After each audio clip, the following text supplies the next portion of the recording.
Hello students, हमारे YouTube के channel पर आपका एक बार फिर से मोस्ट वेलकम है।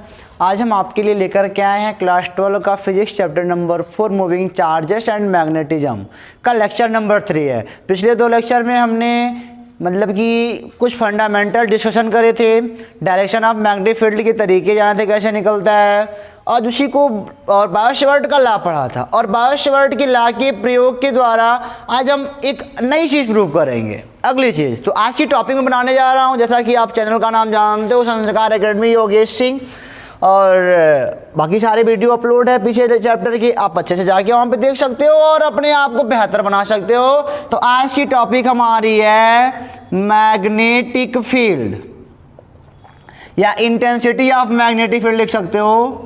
Due to magnetic field due to a finite current carrying wire.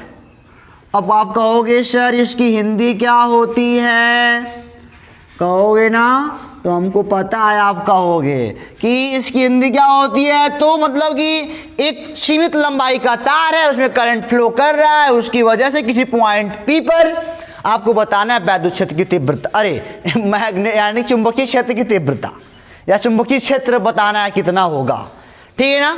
तो आप हेडिंग बना सकते हो कि इंग्लिश में बना लोगे तब भी कोई बात नहीं, हिंदी में बनाना चाहो तो बना लो कि मतलब कि एक धारावाही चालक तार की वजह से इसमें लगातार करंट फ्लो हो रहा है, किसी पॉइंट पी पर सीमित लंबाई का है, एक सीमित धारावाही चालक तार की वजह से किसी पॉइंट पी पर अरे चुंबकीय क्षेत्र की तीव्रता, वैद्युत पढ़ के आया वो बार बार वैद्युत आ रहा है। तो चलो एक हमने एक इनफाइनाइट नहीं फाइनाइट, ध्यान दीजिएगा, सीमित लंबाई का है, सीमित लंबाई का तार लिया, इसमें करंट आई फ्लो हो रहा है, इसकी वजह से इस पॉइंट पी पर आपको बताना है ये चुंबकीय क्षेत्र की तीव्रता। आपको बताना है find out intensity of magnetic field due to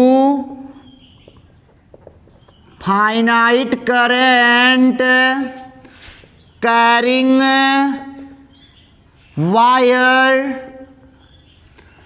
eight point P, ठीक है ना, कि पॉइंट पी पर फाइनाइट करंट कैरिंग वायर की वजह से इंटेंसिटी ऑफ मैग्नेटिक फील्ड, ठीक है ना। अभी कहोगे सर इंग्लिश से पका दे रहे हो, तो इंग्लिश तो आपको बोलने आ ही गया होगा। यस सर आ गया है, आप जानते हैं बहुत। तो चलो ये फाइनाइट है, मतलब कि सीमित है, इसकी लंबाई कुछ है, कोई मतलब उससे भी हमको नहीं है, लंबाई कुछ भी रहे यहाँ पे, इससे मतलब हमको नहीं, कोई लेना देना नहीं है, बस अब देखते रहो। चलो सबसे पहला काम क्या करना है, पी से यहाँ पे एक लंब गिराना है, मतलब कि ये लंब गिरा लो, मान लो ए है, यहाँ पे ए क्या है, ए है परपेंडिकुलर डिस्टेंस पर perpendicular distance between wire and point P, ठीक है ना। अगर आपको याद होगा तो हमने पिछले लेक्चर में बायो-सेवर्ट के लॉ से छोटे से डिस्टेंस के लिए हमने निकाला था, इस पॉइंट पर क्या निकाला था, इंटेंसिटी ऑफ मैग्नेटिक फील्ड। अब की बार पूरे वायर की वजह से निकालना है, तो बायो-सेवर्ट का लॉ तो जिनको पढ़े होंगे वही लगा भी पाएंगे। आप जानते हो कि डीबी करना पड़ेगा, इंटीग्रेशन जरूर करना पड़ेगा, आपको पता है सब कुछ। तो वही काम है कि बायो-सेवर्ट लॉ अगर नहीं पढ़ गया हो तो परेशानियां आपके लिए हो सकती हैं, और अगर पढ़ के आए हो तो तुरंत लगाओगे। तो एक इंपॉर्टेंट चीज है कि perpendicular distance between wire and point पे, ठीक है ना। चलो अब हमने मन करा, हमने पढ़ा था ना बायो-सेवर्ट का लॉ यूज करेंगे। मान लो यहाँ पे कहीं पे एक स्मॉल डिस्टेंस डीएल काटा, इतना छोटा डिस्टेंस होता है कि आपको पता ही होता है, बहुत छोटा डिस्टेंस होता है, इसका डायरेक्शन आई की ओर होता है, यानी कि डीएल का डायरेक्शन, जितने भी इंपॉर्टेंट पॉइंट हैं मैं नोट कर दे रहा हूं, बराबर आई का डायरेक्शन, ठीक है ना। ये भी टॉपिक नोट करिएगा। अब ठीक है ना, अब ये हमारा मान लो पॉइंट ए पी से आर दूरी पर है, मान लो ये आर दूरी पर है, ठीक है ना। तो अब हमको एक चीज मिलने वाला है, एक चीज क्या मिलने वाला है, हम कहेंगे आपसे कि intensity of magnetic field, intensity of magnetic field यानी कि वैद्युत क्षेत्र की चुंबकीय क्षेत्र की तीव्रता, ठीक है ना, at point P due to small distance dl who take from current carrying wire, मैंने क्या बोला, intensity of magnetic field at point P, मतलब कि वैद्युत क्षेत्र की तीव्रता पॉइंट P पर due to small distance dl की वजह से, who take from current carrying wire, मतलब कि जो लिया गया, जो dl कहाँ से लिया गया है, एक सीमित तार की लंबाई उसी से काटा गया, ठीक है ना। कितना होगा, इस छोटी सी लंबाई की वजह से छोटा सा इंटेंसिटी ऑफ मैग्नेटिक फील्ड बनेगा dB। फार्मूला आपको पता है, mu naught by 4 pi I dl sine theta upon r का, वैसे थीटा क्यों नहीं लिखा, थीटा भी लिया ही नहीं। ये वाला एंगल कितना होएगा, नहीं, इस वाले एंगल को थोड़ा सा बढ़िया से लेते हैं, जैसे मतलब फार्मूला प्रूव हो जाए आराम से। अगर ये मान लो बेटा 90 है और इसको मैंने मान लिया ये थीटा है, अगर ये मान लिया थीटा है तो यह वाला मतलब कि आप जानते हो कि यहाँ वाला एंगल जो होता है dl और r के बीच का होता है, नहीं तो अगर ये 90 है थीटा है तो ये कितना हो जाएगा 90 माइनस थीटा, होगा कि नहीं होगा, फिक्स होगा, मानना है मान लिया, बस जो मान रहे हैं प्रूफ भी करेंगे, धांधली थोड़ी करनी है, जो मान रहे हैं वही ने प्रूफ किया जाएगा। अभी आपको पता चल जाएगा सर थीटा यहाँ पे क्यों नहीं लिया, आपको थीटा ही चाहिए ना, इनके बीच का एंगल है दिस टाइम यही तो होगा, जो भी तो सही है, अगर इसको थीटा मान लोगे तो अभी तो वही रहेगा, ये थोड़ी बदलने वाला है। अब एक ऐसे 90 थीटा है, मुझे पता था त्रिभुज के तीनों कोणों का योग 180 होता है, उसके बेस पे आया है, तो हो गया 90 माइनस थीटा, इनके बीच का एंगल यही है ना। अब ये कुछ तो होगा, ये 20 30 40 50 कुछ भी हो, क्या करना है, ठीक है ना। इसको बढ़िया से करोगे तो dB बराबर आएगा mu naught by 4 pi I dl sine 90 minus theta, first coordinate sine का नाम चेंज हो जाएगा, कॉस थीटा हो जाएगा, बाई r का स्क्वायर लो। ये तो बायो-सेवर्ट लॉ वहीं तक चला है, नहीं बाबू, बायो-सेवर्ट लॉ चला है। अभी मैं आपको बताता हूं कि क्यों थीटा लिया। अब जानते हो ये dl है, अब इन्हीं का हमको करना पड़ेगा इंटीग्रेशन इन्हीं का करना पड़ेगा, और इंटीग्रेशन हम करना चाहेंगे थीटा के सापेक्ष। अब अच्छा देखो जरा, देखो ध्यान से, अगर हम थीटा के सापेक्ष इंटीग्रेशन करते टोटल का, तो सबसे पहली बात तो थीटा के सापेक्ष करोगे तो जैसे इस dl का आया है वैसे यहाँ पे dl काटोगे उसका आएगा, मतलब इस वाले dl की वजह से dB यहाँ पे बना है, यहाँ पे dl काटोगे यहाँ पे कुछ एंगल बदलेगा, फिर यहाँ d बनेगा, फिर यहाँ काटोगे फिर कुछ एंगल बदलेगा, फिर d बनेगा। थीटा के सापेक्ष ऐसे dB सबका हो जाएगा। अगर मान लो सीधे से देखो ना कि मैंने इस वाले वायर के कोने को यहाँ से मिलाया, इस वाले पॉइंट से मिलाया, यहाँ पे आओ, मेन मुद्दे पे आओ, कठिन कुछ नहीं है, मिला दिया, और इस वाले को यहाँ से लाके मिला दिया, सीधा है, टेढ़ा मेढ़ा नहीं है, सीधा मिलाएंगे। अब हमारा नहीं सीधा बना तो मैं क्या करूँ, लो बनाया, ले वो बन गया, ठीक है ना।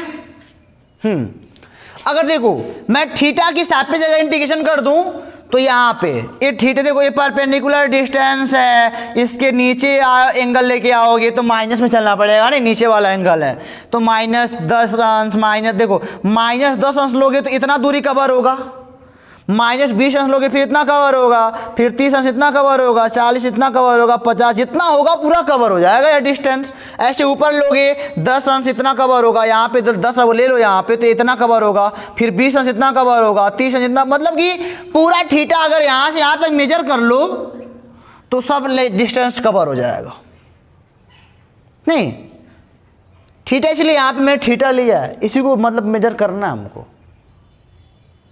थीटा हमने यहाँ पे इसीलिए लिया है कि थीटा का मान सीधे आपको पता चलते रहे कि 1 अंश है, 2 अंश है, 3 अंश है, 4 अंश है, 5 अंश है, 6 अंश है, ये लगाते यहाँ पे तो टिक टिम्मा हो जाता, दिक्कत होती नहीं। तो सीधे मैंने थीटा यहाँ पे जान के ले लिया कि मान लो -10 है, -10 के लिए तो इतना लेंथ मान लो 10 अंश यहीं पे कहीं पे आएगा, इतना लेंथ कवर होगा, 20 हो जाएगा इतना लेंथ कवर होगा, 30 इतना कवर, 40 इतना कवर, 50 अंश इतना, एक थीटा मतलब मेजर करना है टोटल। तो हमको थीटा के सापेक्ष करना पड़ेगा समाकलन, ठीक है ना। थीटा के सापेक्ष समाकलन करोगे तो पहली बात तो हम समाकलन करते हैं, किसी के सापेक्ष नहीं, हम कहेंगे दोनों पक्षों का समाकलन करने पर तो ये हो जाएगा dB बराबर, ये हो जाएगा μ0/4 pi I dl cos theta whole का अपान r का स्क्वायर, ठीक है ना। इंटीग्रेशन का साइन लगा दिया और यहाँ पे dB dB dB dB dB dB पूरा कितना आ जाएगा, ऊपर हमको मिटाना पड़ेगा बच्चों, इसको नोट कर लो। मैं हट गया हूँ, इसी चार्ट ले सकते हो, इंग्लिश लिखा गया है, बढ़िया बढ़िया लिखा गया है, सुंदर सुंदर लिखा गया है, समझ में भी आ रहा है। सर मिटा दो कोई बात नहीं है, चलो अब प्रूफ करते हैं। नहीं आप भी बिल्कुल परेशान वाली बात नहीं है आपको, ठीक है ना। ये पूरा dB dB, देखो पहली बात तो अभी ये कहाँ से कहाँ तक करोगे, नहीं कहाँ से कहाँ तक, तो देखो जरा ऊपर वाला एंगल है, इसको मान लो φ1 है, इस वाले लाइन के परपेंडिकुलर लाइन को ध्यान देना, मैं आपको आगाह कर देता हूँ, परपेंडिकुलर लाइन के ऊपर का जो एंगल है उसको मैंने कहा है मान लो φ1 है, और परपेंडिकुलर वाली लाइन के नीचे का जो एंगल है पूरा मान लो φ2 है। अब पूरा कवर हो गया ना, φ2 से लेके φ1 तक पूरा कवर हो गया, φ2 से लेके φ1 तक पूरा कवर हो गया। एक ऊपर का एंगल है, नीचे का एंगल है, एक प्लस होगा एक माइनस होगा, क्योंकि दोनों विपरीत दिशा में है, नहीं एक एंगल पॉजिटिव होगा एक एंगल नेगेटिव होगा। तो नीचे वाला अगर नेगेटिव लिया जाए तो -φ2 से लेकर कहाँ तक आपको करना पड़ेगा इंटीग्रेशन, φ1 तक। -φ2 से φ1 तक कर दोगे तो ये पूरा एंगल और ये पूरा डिस्टेंस मिल गया हमको, b मिल जाएगा, टोटल भी मिल जाएगा। मैंने बताया ना 10 अंश लोगे तो इतना लेंथ कवर होगा, 20 यहाँ पे इतना कवर होगा, 30 यहाँ पे इतना कवर होगा, 40 इतना कवर होगा, 50 इतना पूरा कवर हो जाएगा एंगल पे। तो ये हो जाएगा dB dB पूरा b हो जाएगा इज इक्वल टू, और परपेंडिकुलर डिस्टेंस के ऊपर का एंगल था φ1 नीचे का φ2। देखो μ0/4 पाई तो कांस्टेंट ही है, I भी मान लो बाहर निकल जाएगा, वो भी ना ही मान बदलने वाला उसका भी। अब एक बात मैं आपको और बताता हूँ, अंदर क्या बचता है, dl -φ2 से लेकर के φ1 तक एंगल भर है dl cos theta upon r का स्क्वायर। अब एक दिक्कत और आई, वो दिक्कत जानते हो क्या आई, अब कहोगे सर cos थीटा dl, अगर ऐसे होता cos थीटा d थीटा तब थोड़ा समझ में आता कि ये sin थीटा हो जाएगा, लेकिन dl के सापेक्ष cos थीटा का समाकलन हो पाएगा क्या, नहीं ना, हमने थीटा को मेजर करा है। तो dl के सापेक्ष थीटा को बदल पाओगे, कभी नहीं बदल पाओगे। तो हम चाहेंगे कि dl को हटाओ, यहाँ से कुछ और लाओ ताकि इनका हम समाकलन कर सकें। थीटा को समाकलन करना है ना, थीटा को समाकलित करना है हमको। चलो अब यहाँ पे dl को हटाना है, अब r भी अपने मन से माने, r को भी हटाना है, ये डिस्टेंस r अपने मन से माने, r भी हटाना पड़ेगा, बड़ी मशक्कत है। चलो dl को हटाते हैं पहले। ये मान लो ये पूरा यहाँ से यहाँ तक मान लो यल डिस्टेंस है, ठीक है ना, यहाँ से यहाँ तक मान सकते हो, तो इसमें मतलब कुछ है थोड़ी ना, इसको हटाना वैसे भी हमको है, लंबाई से कोई मतलब ही नहीं, हमको तो थीटा से मतलब है, लंबाई से कोई मतलब नहीं है। तो आप पढ़ोगे tan थीटा बराबर क्या, लंब बटे यल, लंब है इसके लिए आधार a है, तो ये हो जाएगा यल बराबर a tan थीटा। दोनों पक्षों का थीटा के सापेक्ष अवकलन करने पर तो dl/d थीटा बराबर a ऐसे रह जाएगा tan थीटा का सेक स्क्वायर थीटा, और थीटा का फिर d थीटा 1 हो जाएगा। आपको अवकलन करने आता है तो dl बराबर क्या हो जाएगा, a sec square theta d theta. तो हम यहाँ पे लिख सकते हैं कि μ0/4 पाई I ये हो जाएगा φ1 माइनस φ2, और dl की जगह पे क्या हो जाएगा a सेक स्क्वायर थीटा, और एक cos थीटा तो है ही cos थीटा, और ये पूरा सेक स्क्वायर d थीटा है ना, यहाँ पे देखो d थीटा लगाना पड़ेगा, होल का अपान। अब समाकलन हो जाएगा बड़े आराम से। r भी हटाना है, r को भी हटा लेते हैं। देखो जरा cos थीटा बराबर आधार बटे कर्ण, ए लंब हो गया, ए आधार बटे कर्ण, a/r, r बराबर a अपान cos थीटा या r बराबर a सेक थीटा। तो ये क्या हो जाएगा, b is equal to μ0/4 pi I, और ये -φ2 से लेके φ1 तक, यहाँ पे लिख लो यार a sec स्क्वायर थीटा का, अरे a sec थीटा है ना, r बराबर a sec थीटा है, तो r का square a square sec square theta, एक कट जाएगा पूरा, a से एक ये कट जाएगा, यानी कि आप पाओगे a भी कांस्टेंट ही है, परपेंडिकुलर डिस्टेंस से बाहर निकाल दो, यहाँ पे अंदर क्या क्या बचा है याद जरा करो तो कहोगे sir cos theta d theta, low a क्या हो जाएगा μ0/4πi/a, cos थीटा का समाकलन क्या होता है थीटा के सापेक्ष, sin थीटा -φ2 से लेके φ1 तक, लो इसीलिए यहाँ पे थीटा रखा था ताकि मशक्कत ना करना पड़े, पूरा थीटा कवर हो गया, -φ2 से लेके φ1 तक, क्यों माइनस यहाँ पे लिखना, अभी मैं लिख देता हूँ, अब यहाँ पे हो जाएगा b बरोबर μ0/4πi/a, एक बार साइन थीटा की जगह पे φ1, फिर माइनस साइन थीटा की जगह पे -φ2, तो पूरा का पूरा क्या हो जाएगा, इसको मिटाना पड़ेगा, नहीं नोट कर लीजिएगा, मैं मिटा देता हूँ, एक लाइन और चाहिए हमको, ये क्या हो जाएगा b = μ0/4πi/a साइन φ1, ए माइनस निकलेगा फिर प्लस, माइनस माइनस प्लस हो जाएगा, साइन φ2, लो आ गया, ये क्या है जानते हो, intensity of magnetic field due to finite current carrying wire, b = μ0/4πi/a sin φ1 + sin φ2, यहाँ पे एंगल कैसे लिया गया है, यहाँ पे लिखना where φ1 and φ2 measured in opposite direction, ठीक है ना, फ्रॉम परपेंडिकुलर लाइन, इस वाले लाइन से अपोजिट डायरेक्शन मापेगा तभी ये फार्मूला निकला है, ठीक है ना, इसको बढ़िया से मेंटेन कर लो कि अपोजिट में नापे गए हैं तभी ये sin φ1 sin φ2 आया है, अपोजिट में, यानी कि एक को पॉजिटिव निगेटिव नापने के बाद लास्ट फार्मूला निकला है, क्वेश्चन करना तो इसी पे होगा बढ़िया से, अब मैं क्वेश्चन भी करवाऊंगा बढ़िया और इतने चुनिंदा क्वेश्चन करवाऊंगा कि मैं 3-4 कराऊंगा, अपने आप सब करोगे, अपने आप दौड़ते हुए करोगे, तो ये हमारा फार्मूला हो गया, तो फार्मूले को हमने क्या करा था, थीटा के सापेक्ष पूरा समाकलन कर दिया था, नहीं पूरा थीटा के सापेक्ष पूरी लंबाई कवर हो गई, तो थीटा सेक ले लिया, इस पॉइंट पी पर कितना होगा, ये एट पॉइंट पी है, एट पॉइंट पी, पूरे इस लेंथ की वजह से लंबाई कहीं आई, लंबाई नहीं आई, अब जानते हो ना, लेकिन ये थीटा आया ना कि सीमित लंबाई का था, तभी तो थीटा कंफर्म कर पाए कहाँ से कहाँ तक है, φ1 से φ2 तक लिए हो, तो ये आपको अब ये भी ध्यान देना कि इसको भी माइनस ले सकते हो, इसको प्लस ले सकते हो, दोनों अपोजिट हैं, तो किसी को माइनस किसी को प्लस आपको लेना पड़ेगा,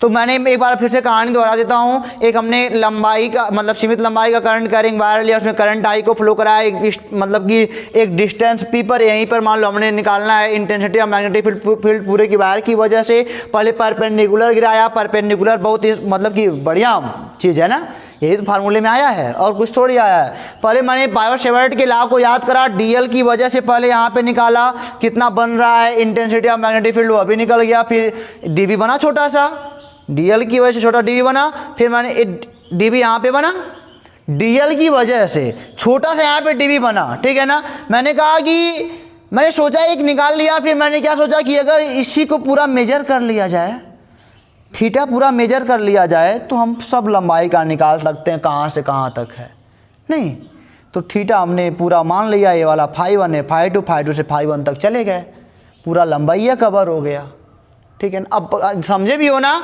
कि थीटा यहाँ पे क्यों लिया, यहाँ पे 90 माइनस थीटा तो लिया यहाँ पे, क्योंकि थीटा लिया, थीटा क्यों लिया, क्योंकि एक अंश दो अंश माइनस एक अंश दो भी हम नाप सकें आराम से, ठीक है ना, तो इस प्रकार हमने फार्मूले को प्रूव कर डाला, और यही हमारे इस पूरे मतलब कि चैप्टर में यही हम सारा यहीं से सारा शुरू करते हैं, यहीं से मतलब इसी के बेस पे चलेगा, मोर देन फार्मूले इसी के बेस पे चलेंगे, तो आपको कोई प्रॉब्लम नहीं हुई होगी। और हमने यहाँ पे डीएल को क्यों हटाया, क्योंकि ये कॉस थीटा डीएल के सापेक्ष समाकलित होबे नहीं करता, तो डीएल हटाना पड़ा। आर क्यों हटाए, क्योंकि आर तो अपने मन से लिया गया था, हमको दो ये चीज़ पता था, ए और ए करंट पता था, ठीक है ना। तो अब हम इस पर कुछ क्वेश्चन कर लेते हैं, फिर देखते हैं क्या होता है। ये प्रूव हो गया फार्मूला, मस्त लगा ना, बढ़िया है सर। चलो इसको मिटाते हैं, फिर आगे चलते हैं, क्वेश्चन करते हैं।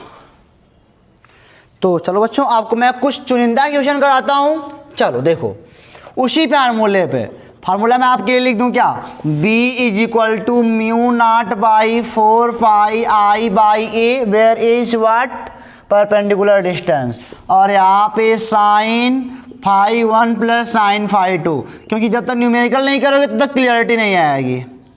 चलो मैंने बोला एक हमारे पास वायर है, ये परपेंडिकुलर डिस्टेंस मैंने बोला मान लो 15 मीटर का है, ठीक है, और यहाँ से यहाँ तक का डिस्ट ए वाला और ए वाला, मैं एंगल बताता हूँ आपको बेटा, ए 45 डिग्री और ये मान लो 30 डिग्री है, ठीक है ना। बस अब बताओ इस पॉइंट पी पर कितना होगा, इस वायर की वजह से कितना बनेगा इंटेंसिटी ऑफ मैग्नेटिक फील्ड। तो बी इक्वल टू हमने पढ़ा है mu naught by 4 pi I by, I मान लो 5 एम्पियर है, आई का मान 5 हो जाएगा, ए का मान 15 मीटर हो जाएगा, साइन फाई 1 साइन 45 अंश और प्लस साइन फाई 2 साइन 30 अंश। यहाँ पे यही ध्यान देना कि यहाँ पे माइनस मत लेने लगना कि आप कहोगे सर एक ऊपर का एक नीचे का है, तो फार्मूला बेटा माइनस पे प्रूव करके आए लाए हो, ठीक है ना। फार्मूला प्रूफ नीचे ही मान के लाया थे ना, तब ये मिला है हमको। खाली आप फाई 1 का मान रखो, फाई 2 का मान रखो, ये फाई 1 है और ये फाई 2 का वर्क कर रहा है, तो ये हो जाएगा 10 पे घात -7 इसका मान होता है, और 1/3 साइन 45 का मान 1/√2 और साइन 30 का मान 1/2। अब जो भी ये आएगा न्यूटन पर एम्पियर मीटर या टेस्ला। आंसर आ गया सर, परपेंडिकुलर डिस्टेंस था, ये परपेंडिकुलर डिस्टेंस। कभी कभी ऐसा होगा कि परपेंडिकुलर डिस्टेंस देगा ही नहीं, तब क्या करोगे, फंस जाओगे ना। तो अभी सब क्वेश्चन करवाते हैं। तो पहले ये तो हो गया नॉर्मल क्वेश्चन था, अभी एक और नॉर्मल क्वेश्चन टेकअप करते हैं। अभी शुरुआत में 2-4 क्वेश्चन नॉर्मल ही टेकअप करेंगे हम लोग, ठीक है ना। उसके बाद बढ़िया क्वेश्चन उठाया जाएगा, बढ़िया क्वेश्चन, मजा आने वाला है।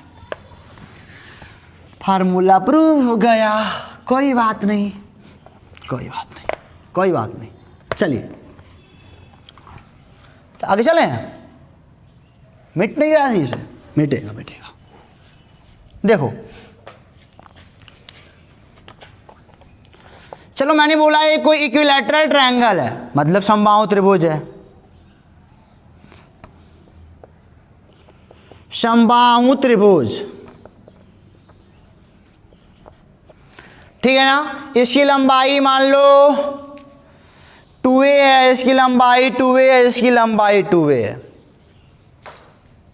इसके सेंटर P पर, इसका सेंटर है, ठीक है ना, पूरा का सेंटर है। हमको बताना है B at point P, current दौड़ रहा है, करंट लो सब में दौड़ रहा है। मान लो, अरे उल्टा कहाँ कर रहे हो, मान लो ऐसे करंट दौड़ रहा है। आई का मान लेते हैं, चलो 5 एम्पियर मान लेते हैं, 5 एम्पियर करंट दौड़ रहा है। B at point P due to all sides of triangle, all sides of equilateral triangle, मतलब आपको बताना है, इस पर बताना है कितना चुंबकीय क्षेत्र है तीनों भुजाओं की वजह से, सब में करंट दौड़ रहे हैं नहीं, और समबाहु त्रिभुज है। पहली बात तो यही है।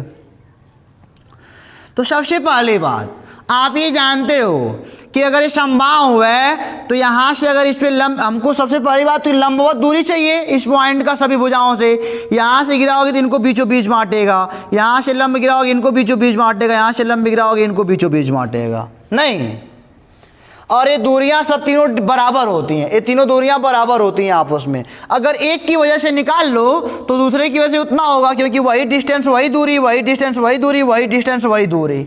एक से निकालो तो इनका गुणा कर दो आराम से। लेकिन एक बात और, कभी भी इस टाइप अगर क्वेश्चन करना, ठीक है ना, तो अपना राइट हैंड पाम रूल लगा लेना कि इंटेंसिटी का डायरेक्शन क्या है, कहीं इन आउट नहीं हो रहा है। अगर इन आउट होगा तो चिन्ह बदल जाएगा ना। चलो देख लेते हैं। चलो इस वाले वायर की वजह से देखते हैं इसका इंटेंसिटी किधर है। चलो हमने सीधे, मैं पहले क्वेश्चन बनाता हूँ कि ए मान लो ए और ए बी और ए सी। ए बी निकलेगा तो एक बार निकलेगा, बी एक बार निकलेगा ए बी की वजह से, और एक बार बी निकलेगा बी सी की वजह से। चलो मतलब समझ जाना कि बी से बी निकाला जा रहा है, और एक बार बी निकलेगा सी ए की वजह से। नहीं, तीनों बराबर ही होंगे, हालांकि तीनों बराबर होंगे, नहीं तीनों बराबर होंगे, क्योंकि वही डिस्टेंस है वही दूरी, डिस्टेंस वही दूरी, डिस्टेंस वही दूरी। एक को निकाल लो, लेकिन इनसाइड है कि आउटसाइड, कहीं ऐसा तो नहीं है ए वाला इनसाइड है आउटसाइड, तो घटाना पड़ेगा। अगर इनसाइड आउटसाइड है तो आपको जो ज़्यादा होगा ज़्यादा कम देखना पड़ेगा ना, अगर अंदर हावी होगा तो अंदर जाएगा घटा के, ठीक है ना, तो देखना पड़ेगा। मान लो 10 अंदर जा रहा है 5 बाहर आ रहा है, तो अंदर जाएगा मतलब नेट वाला अंदर जाएगा 5 से, तो वो सब देखना पड़ेगा। चलो देख लेते हैं। राइट हैंड पाम रूल, अपना अंगूठा करंट की ओर, पाम जिधर देखेगा इस वाले पॉइंट पर पाम बाहर की ओर है, तो इस वाले की वजह से ए बी की वजह से आउटसाइड। चलो बी सी पे आ जाओ। करंट इधर है, करंट अंगूठे की ओर कर दो लो, और ये वाला देखो इस वाले पॉइंट पर पाम बाहर की ओर, या अंगुलियों घुमा लो, अंगुलियां बाहर की ओर इस वाले पे आ रही हैं, तो ये अभी क्या है आउटसाइड। चलो इस वाले पे आ जाओ। अब देखो अंगूठा करंट की ओर, इस वाले पॉइंट पर पाम बाहर की ओर, तो ये अभी आउटसाइड है, तीनों आउटसाइड है बहुत टॉप।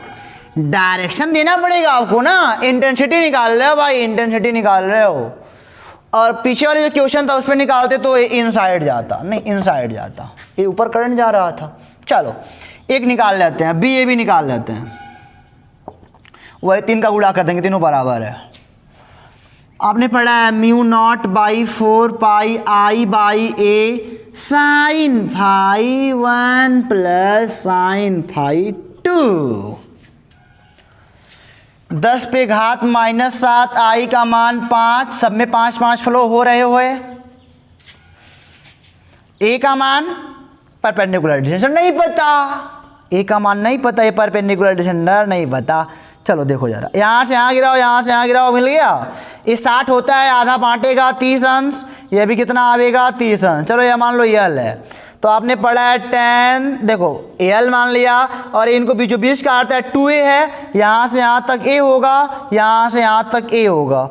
10 30 अंश बराबर लंब बटे आधार का मान a, तो हो जाएगा 10 30 का मान कितना होता है स्टूडेंट, 1/√3 बराबर l बाई a, l बराबर a बाई √3। लो परपेंडिकुलर डिस्टेंस आ गया, वही वास्तव में a है, नहीं यही वास्तव में a था, परपेंडिकुलर डिस्टेंस है, तो a बाई √3 इसका आंसर, और इसका आंसर क्योंकि बना हुआ है साइन फाई 1। लो अब देखिए जरा, साइन फाई 1 कितना है, साइन फाई 2 कितना है, आपको यही बताना है ना। तो देखो यही वाला एंगल हमको बताना था, एक बार परपेंडिकुलर के इधर, एक बार परपेंडिकुलर के इधर। अगर ये 30 है या 90 है, 90 30 120 है, कितना होगा 60 होगा। अगर 30 है तो यह 90 है, और यह कितना होगा, ये दोनों 60 अंश के होंगे। तो साइन 60 अंश प्लस साइन 60 अंश, तो ये हो जाएगा 10 पे घात -7, ये ऊपर चला जाएगा 5 कर्णिम 3/1, ये हो जाएगा कर्णिम 3, यहाँ पे माइनस लेने की गुस्ताखी मत करना, सर कलम कर दिया जाएगा, क्योंकि माइनस सूत्र में प्रूव कर चुके हो। तो ये हो जाएगा 10 पे घात -7 5√3, ए के टर्म में आ रहा है नहीं, क्योंकि ये तो यहाँ पे था ही, तो पता नहीं है, और हो जाएगा 2√3/2, ये कट जाएगा, गुणा भाग करोगे 10 पे घात -7 गुणे 5 कर्णिम 3 गुणे 3/a, और ये क्या आ जाएगा टेस्ला, किधर आउटसाइड। ओ सारा नहीं आया है, अभी तो एक का आया है, अभी एक का आया है ना, आंसर कहाँ लिख रहे हो, तो अभी 3 लोग हैं ना, तो टोटल बी, ये तो केवल आया ए बी का आया है, टोटल बी निकालना है, तो इनका भी उतने आएगा, इनका भी उतना, इनका उतना, 3 का गुणा कर लो सीधे सीधे ना, 3 गुणे यही 10 पे घाते -7 5 3 15/8 टेस्ला। तो दिशा आपको देखना पड़ेगा किधर जा रहा है, दिशा बताना है ना, तो राइट हैंड पाम रूल लगाओ आराम से, स्क्रू कहाँ लगा पाओगे, बार बार थक जाओगे। तो ये समझ में आ गया ना। एक क्वेश्चन स्क्वायर पे कर लेते हैं बढ़िया सा, स्क्वायर पे करने के बाद एक क्वेश्चन और कर लेंगे, फिर एक क्वेश्चन और कर लेंगे, फिर वीडियो क्लोज करेंगे, ठीक है ना। तो इसको मिटा के चलते हैं आगे, इसको मिटा दें, क्वेश्चन लगे तो मिटाना तो पड़ेगा ही, समझ में आ गया ना। एक एक वायर की वजह से निकाल लिया, एक से निकाला वही सबसे निकलेगा। लो मिटाते हैं, आगे चलते हैं। चलो एक बेहतरीन क्वेश्चन और करते हैं। चलो मान लिया कि अक्सर सवाल पूछता है एग्जाम में कि मान लिया एक ऐसे कोई वायर है, आई करंट फ्लो हो रहा है, मान लो आई बराबर 5 एम्पियर, इससे ए दूरी पर लो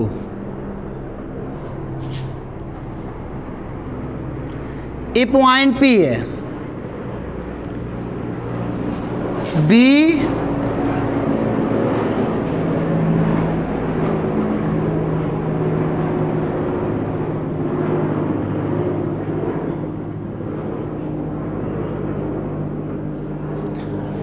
find B intensity of magnetic field point P पर at point P due to current करेंगे वायर। अब की बार क्या होगा श्रीमान? कुछ नहीं होगा।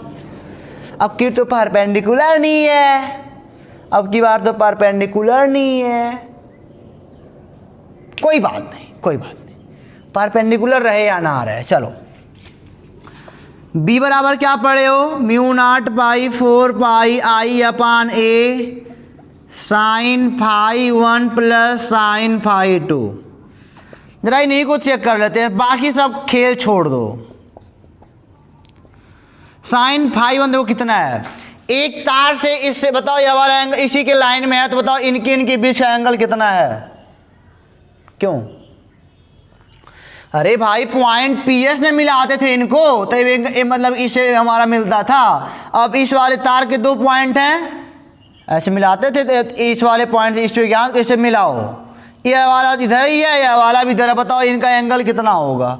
दोनों एक लाइन पे जा रहे हैं, साइन 0 1 प्लस फाई 2 कितना होगा? ये वाला इनसे मिला, इसे पी को मिलाना था ना, तो इस वाले से पी को मिलाओ, इधर है यह अभी है, इधर है अभी होता है, इनके बीच का एंगल दोनों एक के ऊपर एक हैं, तो कितना एंगल होगा भाई? एक लाइन में है, यह भी 0 हो जाएगा, साइन 0 दोनों का 0, बी टोटल 0 आ जाएगा। यानी कि किसी भी वायर के एलॉन्ग मैग्नेटिक फील्ड नहीं बनती है, किसी वायर के एलॉन्ग, किसी वायर के सीध में कोई मैग्नेटिक फील्ड नहीं बनती है। अगर ये वायर है, कोई पूछे यहाँ बताओ सीधे इसके सीध में है, तो कोई मैग्नेटिक फील्ड नहीं बनेगा, 0 आएगा। ठीक है ना? तो नोट कर लो कि किसी वायर के एलॉन्ग कोई मैग्नेटिक फील्ड नहीं बनती है यहाँ से, क्योंकि ये मतलब ये अभी 0 टोटल 0 हो जाएंगे, तो 0 मन में आ जाएगा। तो ये सब बहुत बढ़िया क्वेश्चन है, आपको करना चाहिए। समझ में आ गया ना क्यों 0 हो गया? क्योंकि फाई 1 फाई 2 कुछ दे नहीं कर रहा, 0 दे रहा, और 0 का साइन फाई 1 साइन 0 का मान 0 होता है।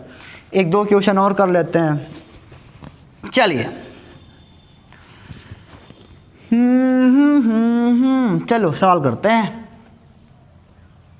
चलो मान लिया ना, अब की बार स्क्वायर ले लिया यार, स्क्वायर ये मान लो 2L का है, ये मान लो 2L का है, ये मान लो 2L का है, मान लो 2L का है, ये मान लो सेंटर है, P है, इसी बताना है हमको क्या? Intensity of magnetic field B इस सेंटर पे है। अरे यार अभी 12 सब सेंटर पे है, तो यह अभी डिस्टेंस बराबर होगा, यह अभी 1 से निकाल लो, चारों को 4 का गुणा कर दो। लेकिन कब? डायरेक्शन देख करके करंट में दौड़ाता हूं। लो I बराबर 2 एम्पियर, यहाँ भी 2 एम्पियर, यहाँ भी 2 एम्पियर। ठीक है ना? देख लो सबका डायरेक्शन किधर है, तो हम पाएंगे B कितना होगा, एक बार बना लो MNOP, तो एक बार होगा MN वाले ब्रांच से B at point P due to all sides of the square बताना है। ठीक है ना? एक बार होगा NO वाले पॉइंट NO से, और एक बार होगा OP से, और एक बार किससे होगा? PM से। सबका डायरेक्शन मिला लो, कहीं से माइनस साइन प्लस करना पड़ेगा। देखो करंट इधर है, इधर इधर इधर इधर इधर इधर इधर, सब आउटसाइड है, देखने से लग रहा है आउटसाइड, टोटल आउटसाइड। एक का निकाल लो, 4 का गुणा कर दो, BMN का निकाल लो। चलो म्यू नॉट बाई 4 पाई आई का मान आई अपान ए होता है, 2/a का मान ए है, ये है, निकालना पड़ेगा। ये मान लो ए है, ए हो गया, आप 90 होता है 45 अंश, नहीं, और 45 है या 90 है तो अभी 45 ही होगा, इधरों भी इधर मिलाना पड़ेगा, अभी 45 होगा, यही 5 1 5 2 बनेंगे। और tan 45 अंश बराबर, और यह 2l है तो यह यल होगा, यह यल होगा, लंब बटे आधार a/l, यानी कि a बराबर tan का मान 1 होता है 45, a का मान l के बराबर हो जाएगा 2/l। और यहाँ पे साइन, यह भी 45 45 45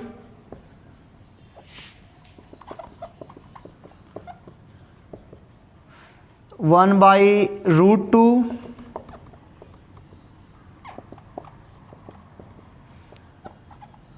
2/√2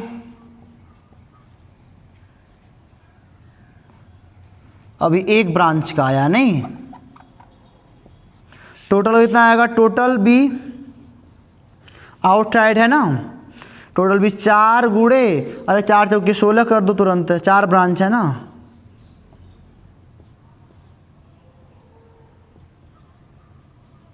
आउटसाइड, ठीक है ना।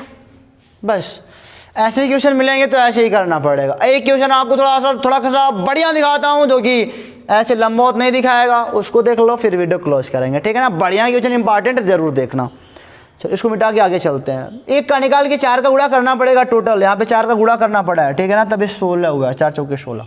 मिटा के इसको आगे चलते हैं फिर। चलो आज का लास्ट क्वेश्चन और बेहद इंपॉर्टेंट क्वेश्चन। मान लो अब की बार मैं एंगल नहीं दूंगा, मतलब कि परपेंडिकुलर नहीं देने वाला हूँ। मान लो ये कोई करंट कैरिंग वायर है, ठीक है, इधर ही प्रूफ किया हो ना, इधर ही पॉइंट ले लो बढ़िया से। ये मान लो यहाँ पे है, ए लो ऐसे, ए हमारा ये डिस्टेंस है, मान लो डिस्टेंस ए नहीं, ये मान लो डिस्टेंस ए है, और यहाँ से यहाँ का जो एंगल है ना, टेढ़ा मिल रहा है ना हमारा, नहीं टेढ़ा नहीं मिलाएंगे,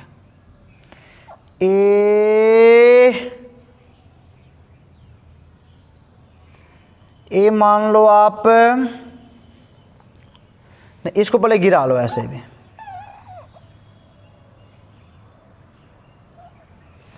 ये मान लो 30 अंश है, और ये पूरा मान लो 45 अंश है, पूरा 45 है, ध्यान देना, और ये 30 अंश है। ये पॉइंट मान लो M है, हमको बताना है B at point M due to current carrying wire, due to current carrying wire, जो कि सीमित लंबाई का है, ठीक है ना, यही है। आई बराबर मान लो 3 एम्पियर। क्या मानना है, चलो बस देखो क्या करना, आई का मान मिल जाएगा आपको। सूत्र लिखते हैं, B इक्वल टू, क्योंकि finite current wire, current carrying wire की वजह से बनता है B O I upon a sine phi 1 plus sine phi 2, हमने पढ़ रखा है, ठीक है, ओके। चलो ये हमने लगाना चाहा B बराबर mu naught by 4 pi I upon ए रख दिया, वो गलत हो गया। ए कहाँ रखोगे, हमारा ये तो परपेंडिकुलर डिस्टेंस था, तुम्हें तिरछा वाला कहाँ रख रहे हो, इसके परपेंडिकुलर डिस्टेंस चाहिए हमको, यानी कि ये वाला डिस्टेंस हमको चाहिए, देखिए वायर की परपेंडिकुलर हो तो ये वाला डिस्टेंस कितना होगा पता है, वायर की परपेंडिकुलर हो, अभी चिंता मत करो, लो तो ए हो जाएगा, मान लो ए है, ए बी है, ए एम का मान क्या हो जाएगा, काश थीटा बराबर आधार बट्टे कोण, आधार है ए एम और ए एम बराबर ए काश थीटा, यानी कि ए काश 30 अंश, नहीं वैसे भी थीटा की और ये वाला कंपोनेंट ए काश 30 अंश होता, तो ये यहाँ से निकाल लिया, यहाँ पे देखा ये मान बदला ना, आखिर 1 cos 30 अंश हो गया, 1 cos 30 अंश, और यहाँ पे sin φ1 का मान रखना है। और आप जानते हो कि यहाँ से जो भी φ1 φ2 है यह परपेंडिकुलर डिस्टेंस के आगे पीछे के कोण है।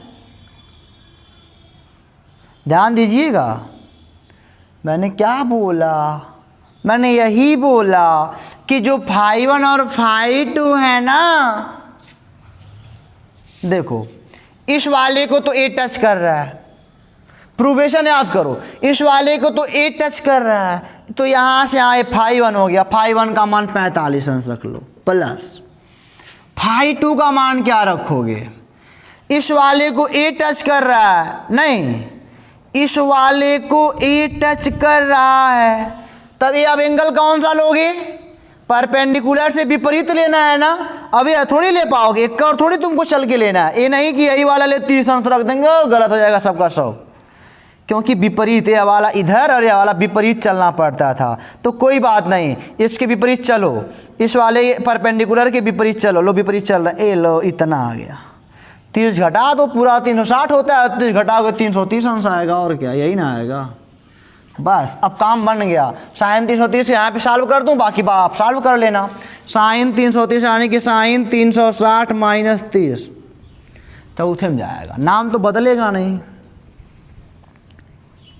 माइनस हो जाएगा क्योंकि चौथे में काश होता है। तो ये हो जाएगा μ0/4 पाई आई अपान ए cos 30 अंश साइन 45 अंश माइनस साइन 30 अंश, ये ऐसे लगाना पड़ेगा आपको, ठीक है ना। तो ऐसे भी मिल जाएगा, एंगल नहीं दिया रहेगा तो परपेंडिकुलर देख के करना पड़ेगा। और एंगल लेने के लिए ध्यान देना कि आप परपेंडिकुलर के एक बार इधर चल रहे हो, इस वाले मतलब कि कोना जो मिल रहा है और इस वाले मतलब जो सिरे से मिल रहा है, और एक बार परपेंडिकुलर के मतलब कि यह वाला लेना। तो ऐसी थोड़ी चलना है, एक और थोड़ी चलना है, फार्मूला प्रूव कर विपरीत चल के प्रूव करो। तो विपरीत चल के चला जाए, यहाँ मिला ये वाला है, ठीक है, दूसरा वाला सिरा यहाँ पे मिला, उसका एंगल तो 330 होना पड़ा पूरा। तो उम्मीद करते हैं कि वीडियो आपको बेहतरीन ढंग से पसंद आया होगा, सवाल भी आपने लगाए होंगे बढ़िया से, जो समझे होंगे आपने। और अब भी आपके बुक में जो भी क्वेश्चन है लगा डालो बढ़िया से, फिर क्या है मुँह देख रहे हो, पढ़ते रहो, हंसते रहो। All the best.